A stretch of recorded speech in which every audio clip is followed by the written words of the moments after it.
Lu nggak ada waktu buat me time gitu, lu gimana tuh? Nangis di kamar mandi.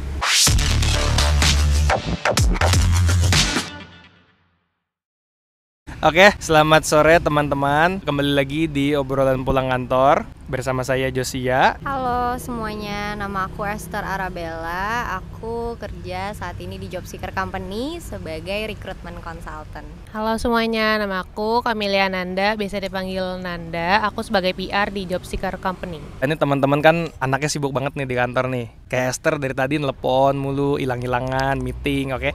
Jadi kita mau ngomongin nih soal burnout. Kira-kira kalian berdua pernah nggak sih burnout? Terus gimana sih cara mengatasinya? Mungkin dari Nanda dulu. Pernah, karena gue kebetulan kerjanya PR, jadi sering ketemu orang, sering ketemu media dan banyak orang gitu.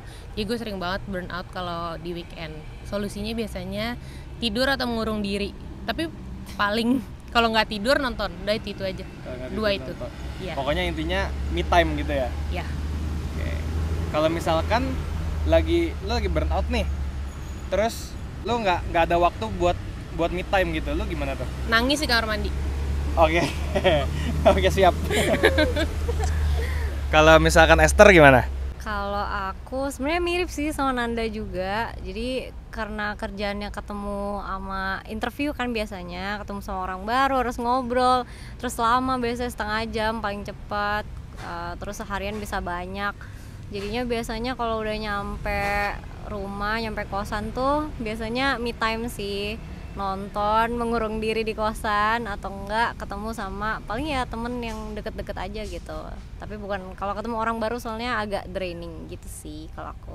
Kayaknya kita salah ambil narasumber ya, dua-duanya introvert dan gue juga introvert anjir. Jadi gue kalau misalkan gue burnout tuh, hal yang pertama pasti gue lakuin itu biasa gue ngeluh dulu.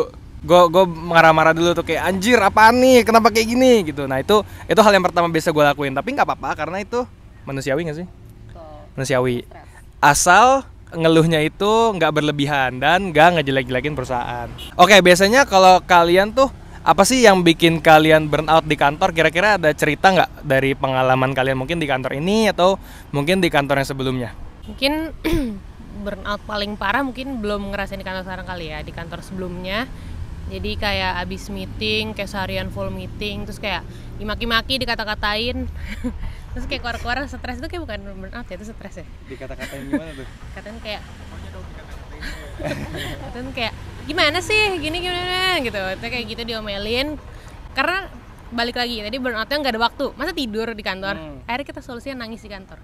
Pokoknya kerja, kalau belum nangis di kantor belum afdol. Lu belum kerja keras kalau lu belum nangis. Betul. Jadi tanda kayak udah kayak pokoknya harus setidaknya sebulan sekali nangis di kantor. Oke. Dengan lu nangis itu apakah kerjaan lu selesai apa gimana tuh? Enggak, tapi kan gue cuma butuh nangis 5 menit. Oke, Kayak nangis 5 menit kayak terus gue lagi kayak kerja lagi gitu, kayak gak ada apa-apa.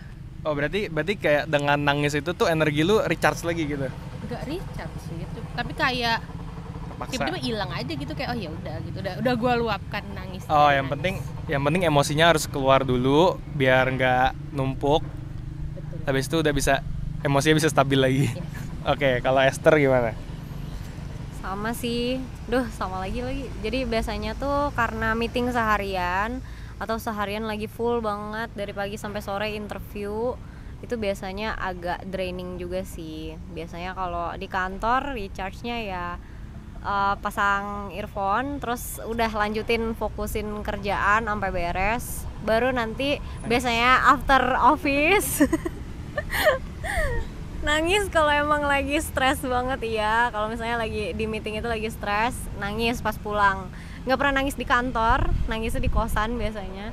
Tapi kalau biasanya tuh pas udah pulang biasanya emang harus dikeluarin sih. Caranya dengan biasanya aku curhat biasanya curhat sama mama atau sama pacar atau sama teman dekat kayak gitu. Pokoknya intinya biasanya aku harus dikeluarin supaya besoknya bisa kembali fokus kerja lagi gitu sih. Oke, kalau di kantor ini pernah burnout kayak gitu nggak? Pernah. Oke, gara-gara apa tuh? Kalau gara-gara apa sih?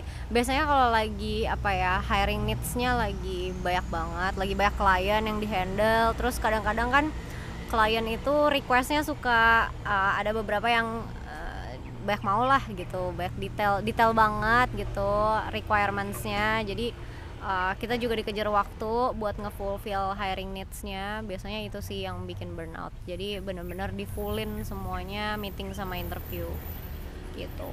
Kira-kira kalau dari kalian ada nggak nih pesan-pesan untuk teman-teman yang lagi cari kerja?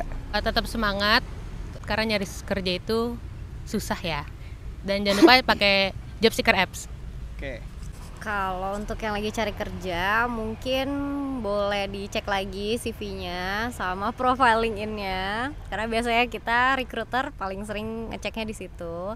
Kalau misalnya yang kalian berkaitan sama desain dan lain-lain, silakan dicek lagi portofolionya, dibuat sebagus mungkin, dan juga project-projectnya yang emang real case gitu yang kalian pernah handle itu sih. Dan juga perbaiki skill communication dan juga untuk personal branding kalian supaya kalian bisa tackle interview itu dengan baik gitu saat prosesnya. Semangat semuanya yang masih cari kerja, dan jangan lupa download Job Seeker app.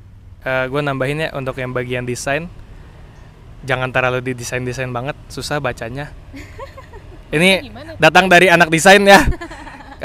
CV kalian jangan terlalu didesain banget, ribet bacanya. Tapi portfolio boleh. Portfolio itu tempat kalian buat pamerin skill kalian. Tapi CV kalau bisa ya didesain boleh, cuman yang dibacanya enak ya, kan udah belajar tuh readability, legibility, sama visibility. Oke?